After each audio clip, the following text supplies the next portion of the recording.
कि अजीब सवाल है, शौहर सेटिंग का आदी हो तो बीवी क्या करे। मेरे शौहर का बाहर की लड़कियों से बहुत ज़्यादा रिलेशनशिप है, रिलेशन है, यूँ होना चाहिए। हमारी शादी को 5 साल हो गए हैं, लेकिन इनमें कोई सुधार नहीं आया। आए दिन कोई भी नई लड़की निकली हुई होती है और इससे वो बातें कर रहे होते हैं। मैं इनसे तंग आ गई हूँ और मेरा दिल करता है कि मैं यहाँ से भाग जाऊँ, लेकिन अपने घर वालों की वजह से ये भी नहीं कर सकती। इस सूरत में मैं क्या करूं। दुबई से नाम भी इन्होंने लिया, लेकिन मैं नाम नहीं लेना चाह रहा इनका। जो खातून ने अपना नाम भी लिखा हुआ है, ऐसी सूरत में नाम नहीं लिखना चाहिए। तो क्यों शौहर की बातें सारी दुनिया के सामने लेकर आ रही हैं। मतलब ये कि अगर नाम एक्सपोज करेंगे तो सबको पता चल जाएगा, अच्छा उसके मियाँ की बात हो रही है। देखिए, ये मरज़ आजकल बहुत ज़्यादा है, क्योंकि 2-3 शादियों पर भी पाबंदी है। लड़कियां भी बेकार घरों में बैठी हुई हैं, उनकी अपनी शादियां नहीं हो रही, तो वो मजबूर होकर सेटिंग की तरफ आती हैं। और फिर लड़कियों को खुली आज़ादी दी जा रही है, जॉब वैकेंसीज़ में लड़कियों को तरजीह दी जा रही है, कंपनियों में, कॉल सेंटरों में लड़कियों की भरमार है। तो उसका यही नतीजा निकलेगा कि जो शौहर वहाँ जाके जब बैठेगा, चारों तरफ उसको फुलझड़ियाँ नज़र आएंगी, तो उसको अपनी वाली तो पुरानी लगने लगेगी और उसको रोज़ नए नए चेहरे नज़र आएंगे, तो वो कहाँ अपनी बीवी को लिफ्ट कराएगा। तो इसकी तो यही हो गई। तो कल्चर का हिस्सा बनती जा रही हैं ये चीज़ें। और गवर्नमेंट, अब मैं देख रहा हूँ कि कराची में ख़ुदकुशियों का रेशो बढ़ रहा है, लड़के ख़ुदकुशियाँ कर रहे हैं बेरोज़गारी की वजह से। इसकी एक बहुत बड़ी वजह ये है कि वैकेंसीज़ जितनी भी हैं उनमें लड़कियों को डाला जा रहा है, लड़कियों को दाखिल किया जा रहा है। देखें, लड़की को जॉब ना मिले वो ख़ुदकुशी की तरफ नहीं जाएगी, लड़के को जॉब ना मिले उसने तो पूरा ख़ानदान चलाना है, वो तो बेचारा वो क्या करेगा। खुदकुशी तो हराम है, लेकिन वो तो डिप्रेशन में जाएगा। तो गवर्नमेंट को चाहिए पहले इन बंदों को तो पूरा करें। आप फैक्ट्रियों में और कॉल सेंटर्स में पहले हमारे कौम के नौजवानों को जॉब मिल जाए, लड़के खप जाएं अच्छी जगहों पे या जॉब के लिए उनकी जो है ना वो सारे सेट हो जाएं। फिर अगर कुछ वैकेंसीज बचती हैं तो आप चलो लड़कियों को भी ले आओ। लड़के डिग्रियां ले लेके रोड नाप रहे हैं और लड़कियों के लिए धड़ाधड़ वैकेंसीज हैं। हमें याद है, हम जब जामे तुर्शी जाया करते थे सुबह सुबह, तो हमें 10-15 साल पहले लड़कियों से भरी हुई सुजुकियाँ गाड़ियाँ नज़र नहीं आती थीं। अब मैं जाता हूँ ना तो लड़कियों की एक पूरी खेप जा रही होती है फैक्ट्रियों में। क्यों? वो फैक्ट्रियों में जाके दवाओं के ढक्कन लगा रही हैं, बोतलों को पैक कर रही हैं। यानी जो काम मजदूरों का था, जो खालिसतन लड़कों का काम था, वो काम भी लड़कियों से लिया जा रहा है।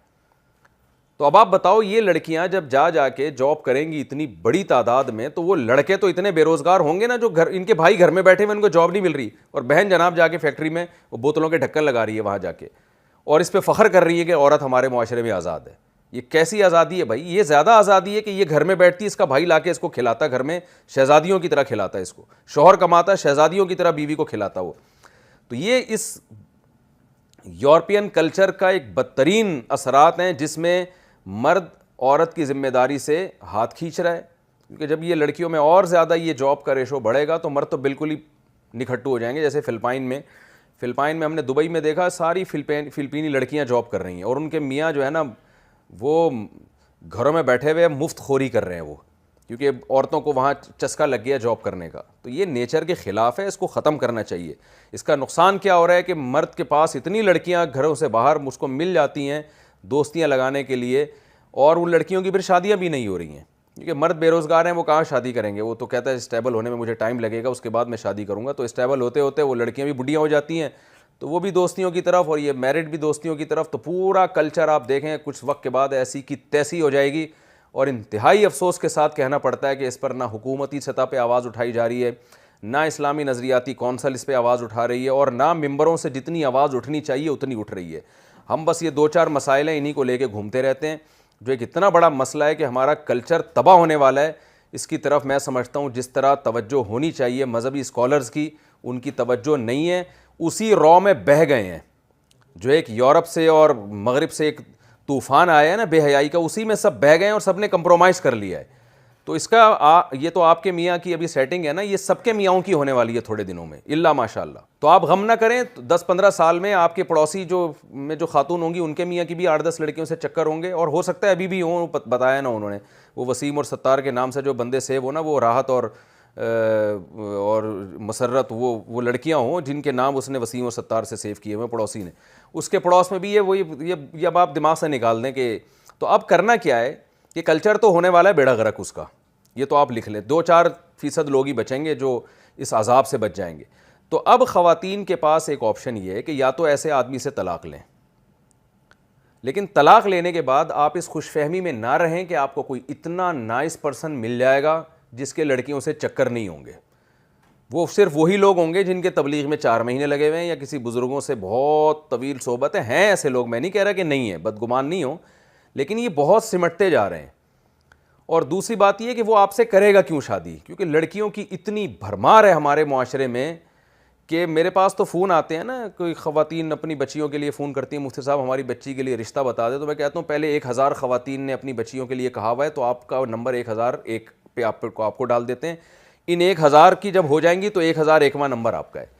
तो किस किस की कराए आदमी, इसी वजह से हमने ये रिश्ते कराने का काम ही छोड़ दिया है। तो आपका शौहर सेटिंग का आदी है या कुछ भी है, आपने ये देखना है कि आपका फ़ायदा किस में है। अगर आप इस बंदे से तलाक़ लेंगी तो क्या बच्चों के साथ आपसे कहीं और आपसे कोई बंदा शादी कर लेगा जिसकी सेटिंग ना हो? पहली बात तो ये, और सिर्फ इतना काफ़ी नहीं है सेटिंग ना हो, क्या वो इतना नान नफ़का उठा लेगा जितना आपका शौहर नान नफ़का उठा रहा है? क्या वो आपके बच्चों को बाप जैसी मोहब्बत दे देगा? तो ये 10 किस्म के सवालात हैं। तो ज़ाहिर है आम तौर पर ऐसा होता नहीं है। लड़कियां तलाक़ के बाद वो बिल्कुल ही बेयारो मददगार हो जाती हैं, शौहर ही नाम की चीज़ नहीं मिल रही होती, और मिल भी रहा होता है तो वो बुढ़ा कोई बेचारा, लड़की की उम्र 22 साल है और लड़का मिल रहा होता है उसको 65 साल का। लड़का तो कहना भी उसको नहीं चाहिए, 65 साल का आदमी मिल रहा होता है, यानी कोई जोड़ का रिश्ता मिलेगा नहीं।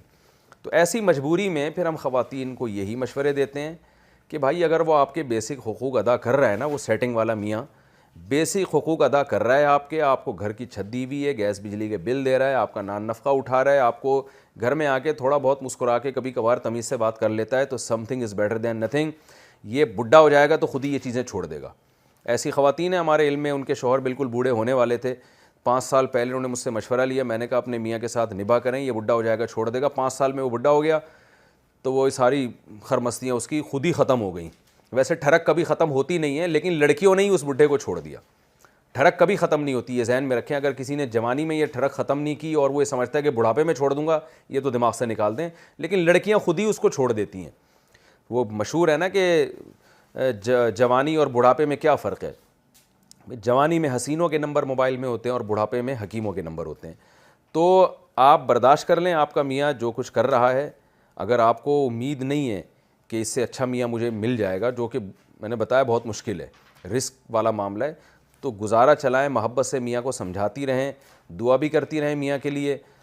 तो थोड़े दिन की बात है, आजकल वैसे भी बहुत जल्दी लोग, और ठरक वाले लोग तो वैसे ही बहुत जल्दी बूढ़े हो जाते हैं, तो ये थोड़े दिनों में लड़कियां खुद ही छोड़ छाड़ के भाग जाएंगी। फिर ये आएगा आराम से घर में बैठेगा, बीवी बच्चों के साथ दिल लगाएगा। तो चंद साल की ये बर्दाश्त है, इसको आप बर्दाश्त कर लें, मेरा मशवरा है ये। बाकी पूरे हालात मैं नहीं जानता, तो जब तक किसी के पर्सनल हालात 100% मालूम ना, उसको यकीनी तौर पर कोई मशवरा देना बहुत मुश्किल काम होता है। तो मैंने ओवरऑल उन ख़वातीन के लिए बात की है जिनके मियाँ सेटिंगों के आदी हो चुके हैं।